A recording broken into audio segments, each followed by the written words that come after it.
உங்கள் சத்துருக்களை சிநேகியுங்கள், நன்மை செய்யுங்கள், கைமாறு கருதாமல் கடன் கொடுங்கள். அப்பொழுது உங்கள் பலன் மிகுதியாயிருக்கும். உன்னதமானவருக்கு நீங்கள் பிள்ளைகளாயிருப்பீர்கள். அவர் நன்றி அறியாதவர்களுக்கும் துரோகிகளுக்கும் நன்மை செய்கிறாரே. இந்த உலகம் பிரதிபலன் எதிர்பார்த்து செயல்படுகிறது. நம்முடைய பணத்தையும் நேரத்தையும் ஏன் அன்பையும் கூட ஒரு முதலீடாகவே பயன்படுத்த இந்த உலகம் கற்றுக் கொடுக்கின்றது. ஒருவருக்கு இந்த உதவியை செய்தால் அதன் மூலம் நமக்கு என்ன திரும்ப கிடைக்கும் என்று எதிர்பார்க்க சொல்கிறது.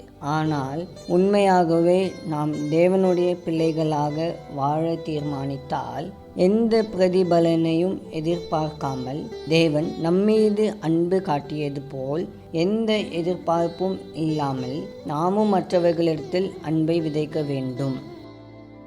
ஆண்டவரே, எந்த தகுதியும் எனக்கில்லாத போதும் நீர் என்னை நேசித்து எனக்கு வேண்டியவைகளெல்லாம் தாராளமாக கொடுப்பதற்காக உமக்கு நன்றி. நான் சில சமயங்களில் சுயநலவாதியாகவும் கஞ்சத்தனமாகவும் இருப்பதை ஒப்புக்கொள்கிறேன். என்னை மன்னியும். உம்முடைய அன்பாலும் இரக்கத்தாலும் என்னை நிறைத்து உம்முடைய ராஜ்யத்திற்காக செயல்படும்படி என்னை பலப்படுத்தும்.